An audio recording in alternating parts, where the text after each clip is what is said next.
De retour au Fil Week-end et bienvenue au Fil Techno. Chaque semaine, Steve Lepage et moi, on vous présente les incontournables de la culture geek, jeux vidéo, films, séries, gadgets, de quoi vous divertir toute la semaine. Ok, c'est parti. This is the way.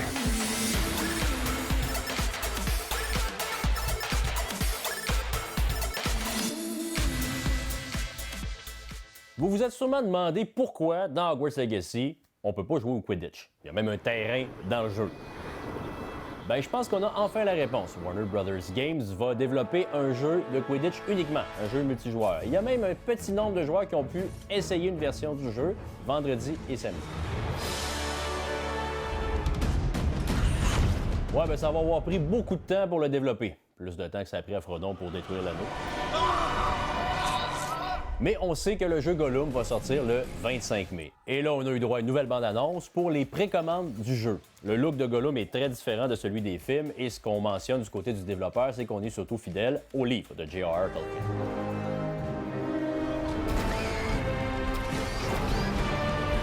Les amateurs de Minecraft sont servis avec la sortie depuis mardi de Minecraft Legends, qui est une version très similaire à ce qu'on connaît de Minecraft, mais en plus, vous devez défendre une base. C'est disponible sur toutes les plateformes et en passant, c'est inclus avec la Game Pass sur Xbox.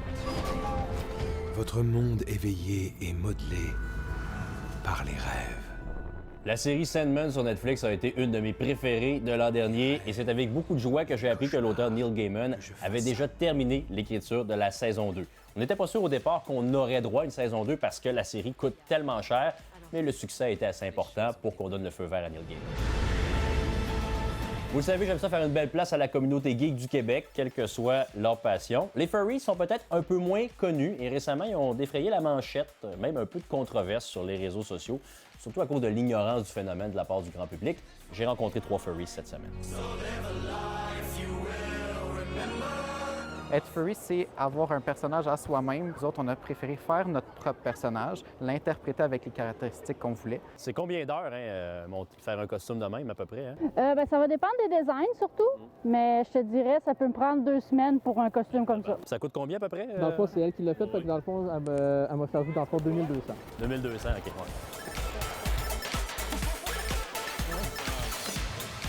Voilà. Et on termine comme d'habitude avec les suggestions de la semaine. Toute la saison 3 de The Mandalorian est disponible sur Disney+. Je vous avertis, ça brasse dans les 2 derniers épisodes.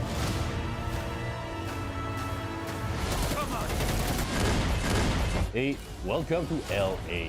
Dead Island 2 est sorti vendredi, avis aux amateurs de zombies. Et voilà, c'est tout pour votre fil techno. On se voit la semaine prochaine.